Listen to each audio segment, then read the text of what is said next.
Third course in miracles. Lesson 152. The power of decision is my own. No one can suffer loss unless it be his own decision. No one suffers pain except his choice elects this state for him. No one can grieve, nor fear, nor think him sick unless these are the outcomes that he wants. And no one dies without his own consent. Nothing occurs but represents your wish, and nothing is omitted that you choose. Here is your world, complete in all details. Here is its whole reality for you, and it is only here salvation is. Lesson 152, paragraph 1. The power of decision is my own. The body steps into the diagnostic machine, but this isn't the kind that reads your blood pressure or bone density. It reads the hidden permissions of your mind, the yes that was spoken deep within, even when the lips said no. It doesn't scan for viruses, it scans for volition. It doesn't ask what happened to you, it reveals what you agreed to believe about yourself. Pain is not an accident. Loss is not a punishment. And death is not a thief, it's a contract. The machine doesn't lie, because it doesn't have to. It just reflects exactly what's been selected, like a perfect mirror that shows not just the face, but the thought behind it. Every moment of grief, every thread of fear, every ache of the body was accepted somewhere, somehow, in the invisible theatre of the mind's authority. And if it was accepted, it can be rejected. If it was chosen, it can be unchosen. This is not about guilt. It's about reclaiming the lever of decision, the place where the illusion began and where salvation patiently waits. The machine shows that nothing was done to us. It was done with our consent. And that's where our freedom lives. Because if we gave our permission without knowing it, we can now withdraw that permission with total awareness. This is the world we made. This is the world we can unmake. Not through force, but through the power of a single decision, made with God, not against Him. You may believe that this position is extreme and too inclusive to be true.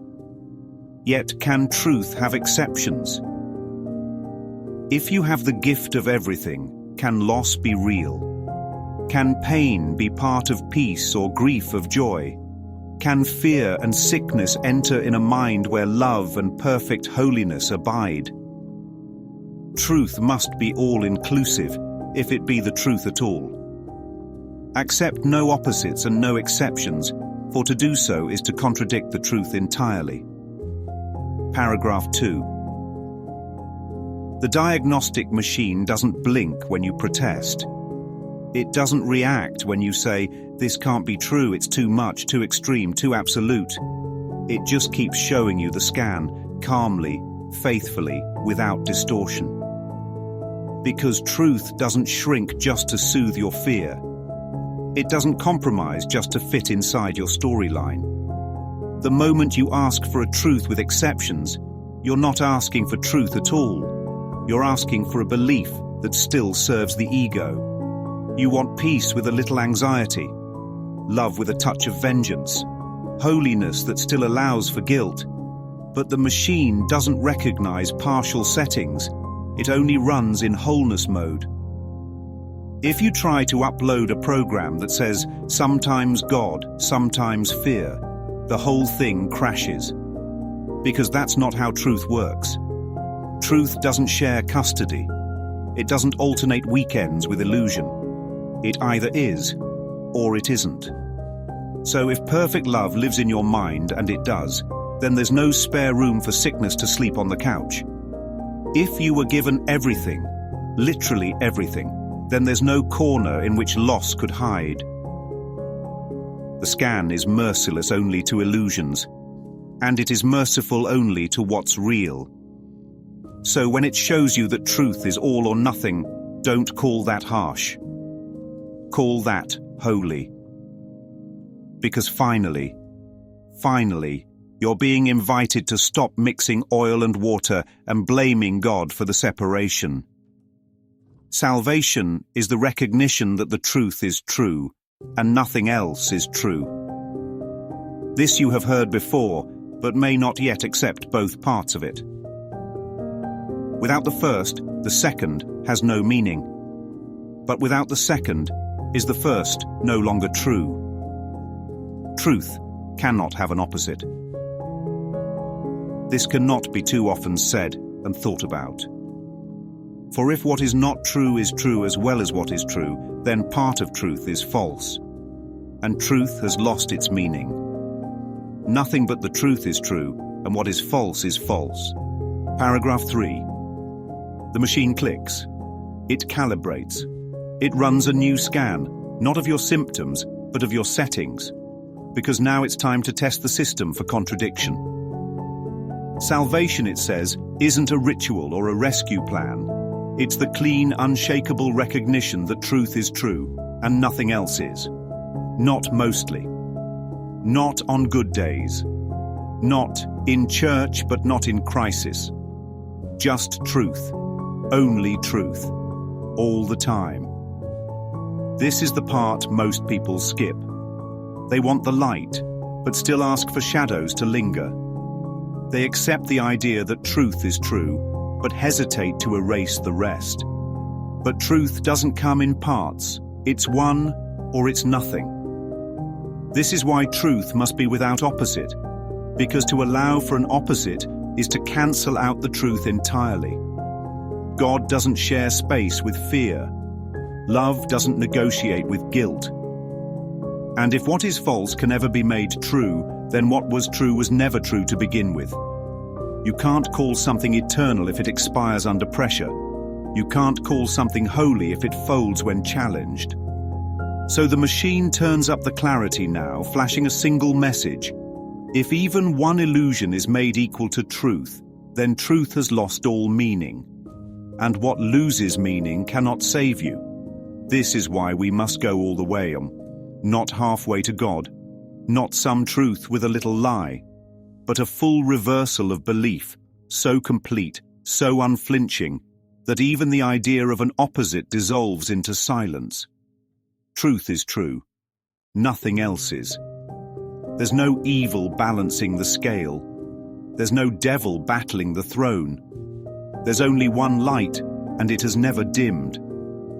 This is the simplest of distinctions, yet the most obscure. But not because it is a difficult distinction to perceive. It is concealed behind a vast array of choices that do not appear to be entirely your own. And thus the truth appears to have some aspects that belie consistency, but do not seem to be but contradictions introduced by you. Paragraph 4. This is the part of the scan where most minds flinch, because the problem was never that truth was hard to see. It's that it was hidden beneath 1,000 other buttons already pushed. The diagnostic machine is simple. Truth is simple. But you walk in carrying a suitcase of disclaimers, a clipboard of exceptions, and a list of emergency excuses that all seem to come from somewhere else. That's what makes the scan seem complicated. It isn't the settings, it's the noise. You believe you've made only a few small choices in life and that the rest was dealt to you. You believe trauma chose you, sickness chose you, betrayal found you, grief overcame you. But what if none of those were accidents? What if the most obscure distinction in the world is actually the most simple one that you chose and forgot? You chose to see through the lens of victimhood.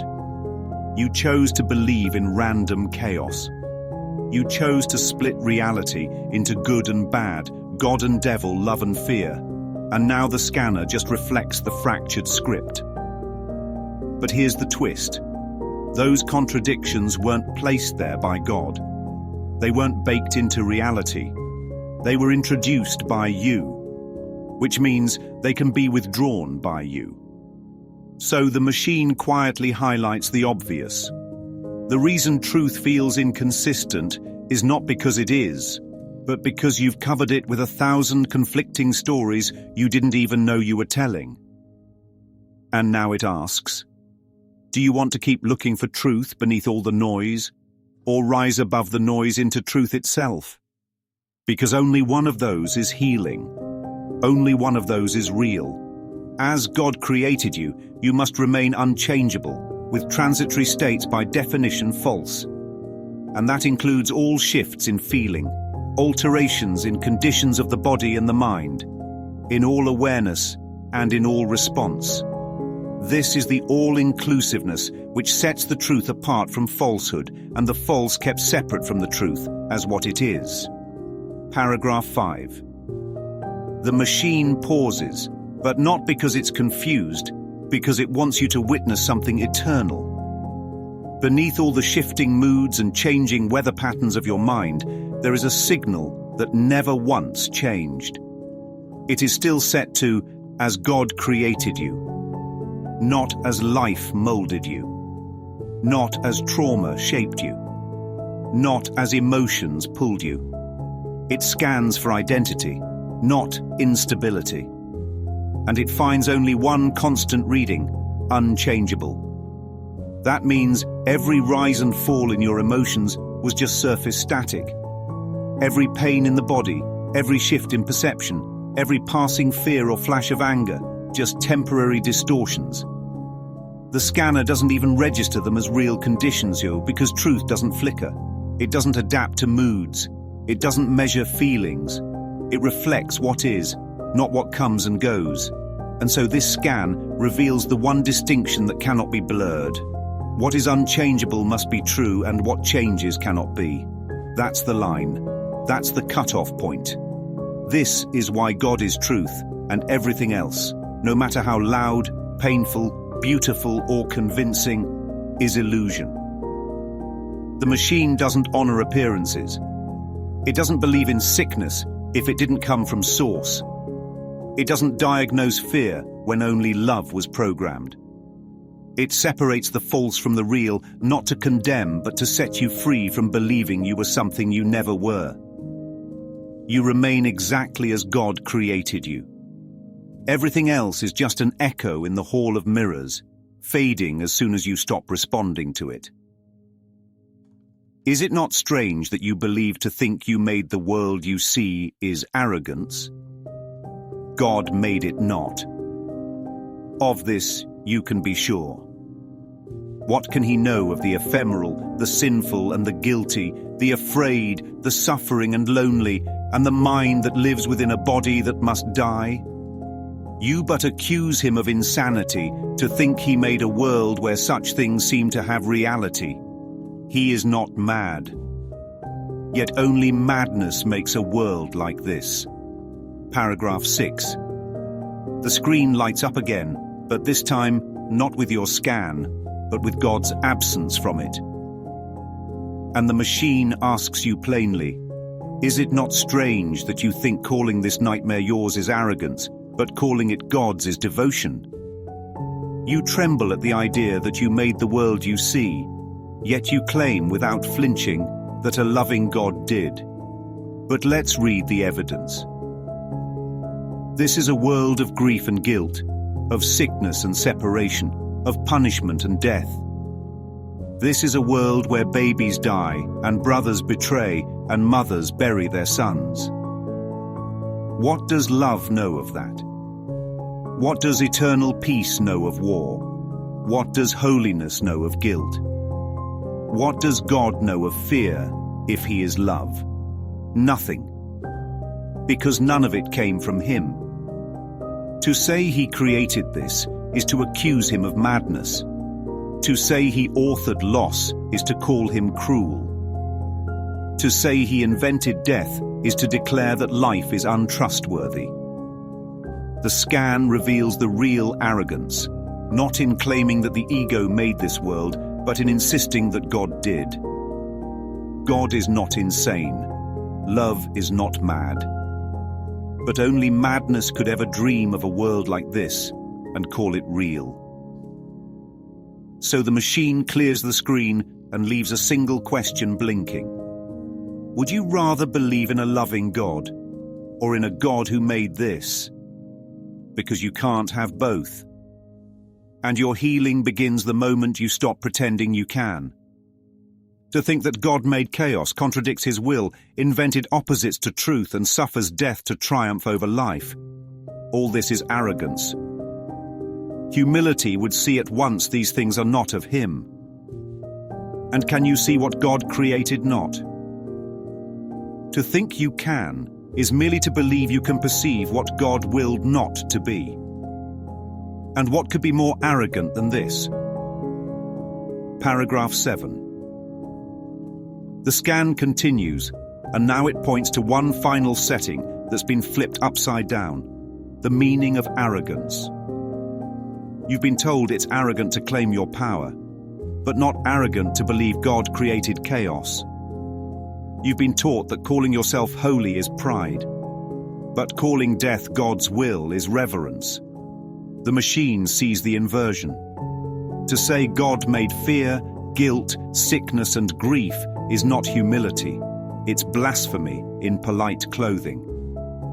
It's the ego dressing itself in false modesty, pretending that surrendering to suffering is noble. But true humility would see instantly that none of this, none of what hurts, none of what ends, none of what divides, is of God. True humility doesn't worship pain. It doesn't kneel at the altar of trauma. It doesn't build theology around wounds.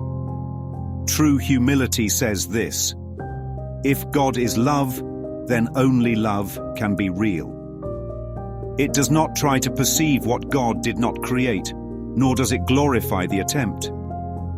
Because what could be more arrogant than believing your mind has the power to invent a world that God himself did not will, and then treat it as if it were real? Arrogance is not thinking you're too holy. Arrogance is thinking your illusions deserve to override the truth. Arrogance is thinking your nightmares deserve God's signature. But God signed only one thing, and that was you. Unchangeable, holy, forever loved. So the machine gently clears the screen again and says, let's stop calling God the author of your suffering. That was never humility. That was never truth. And now you remember why the power of decision is your own. Let us today be truly humble and accept what we have made as what it is.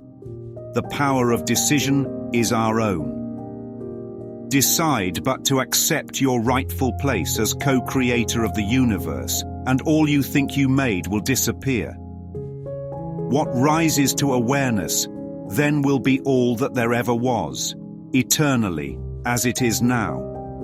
And it will take the place of self-deceptions made, but to usurp the altar to the Father and the Son. Paragraph 8.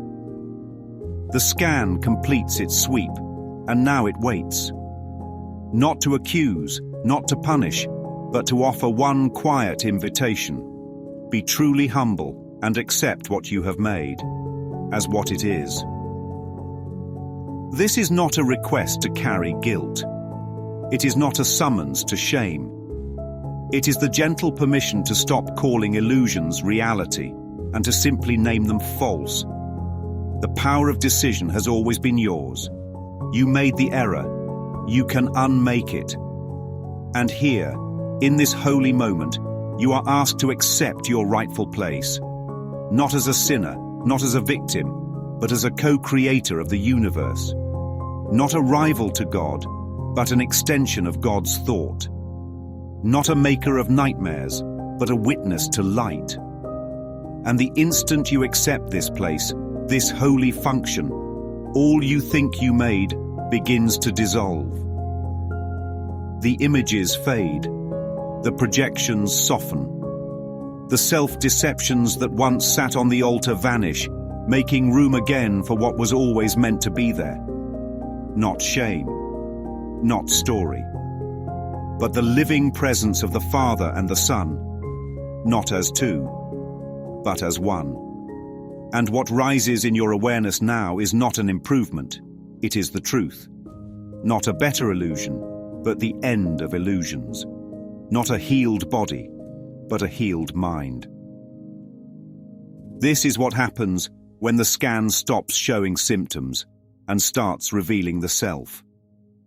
Today we practice true humility, abandoning the false pretense by which the ego seeks to prove it arrogant.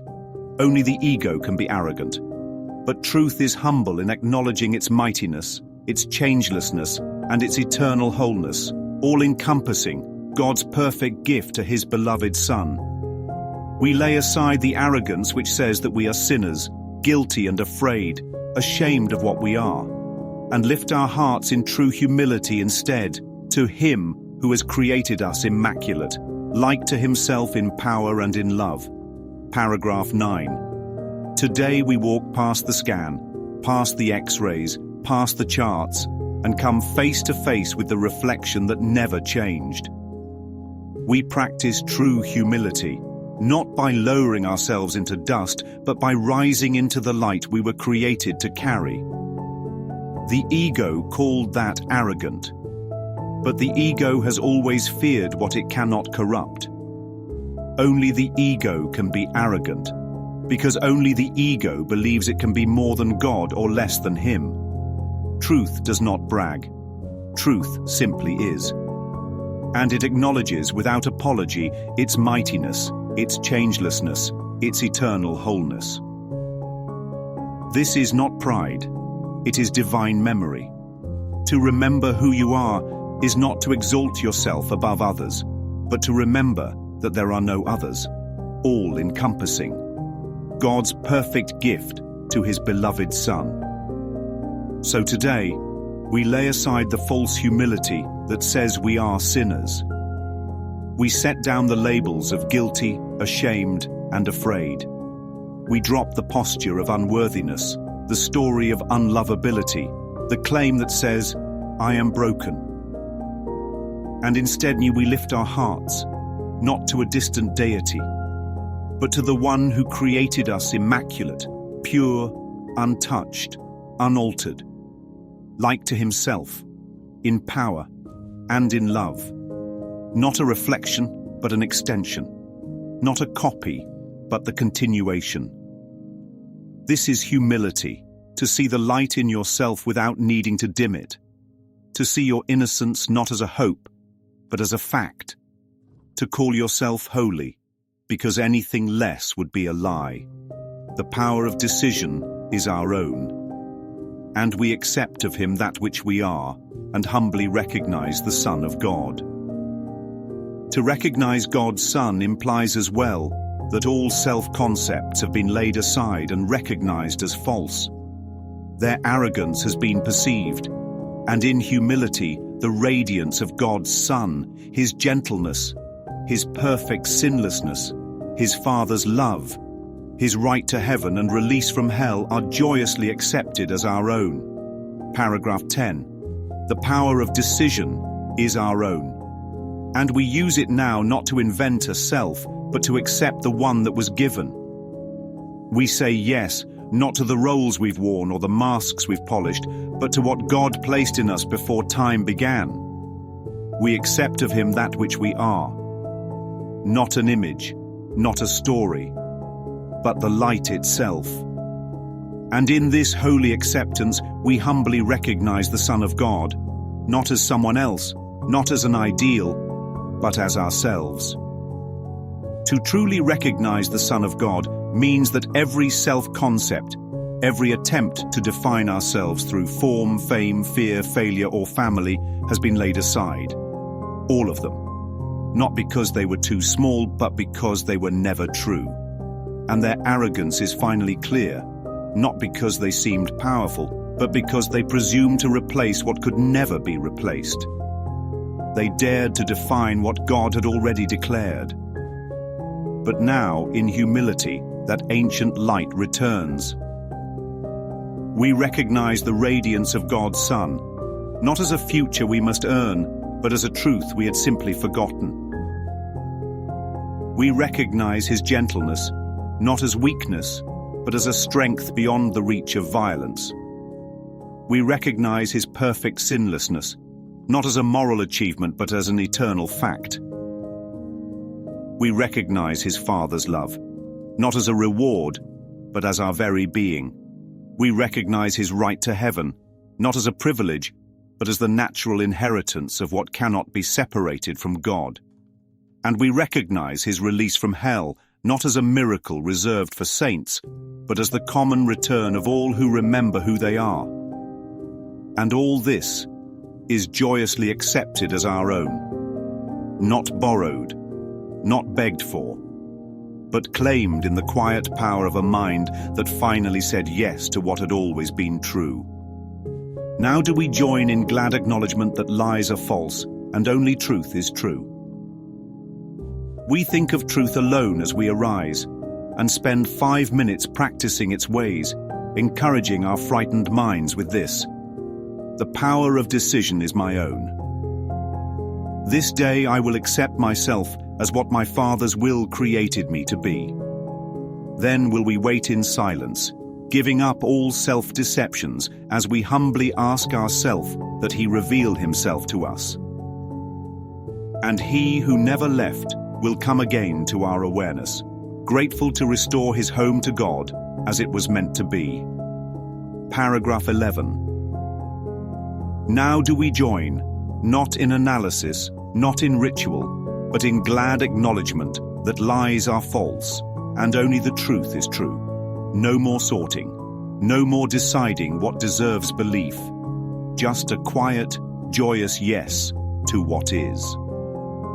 We think of truth alone as we arise, not out of obligation, but out of clarity.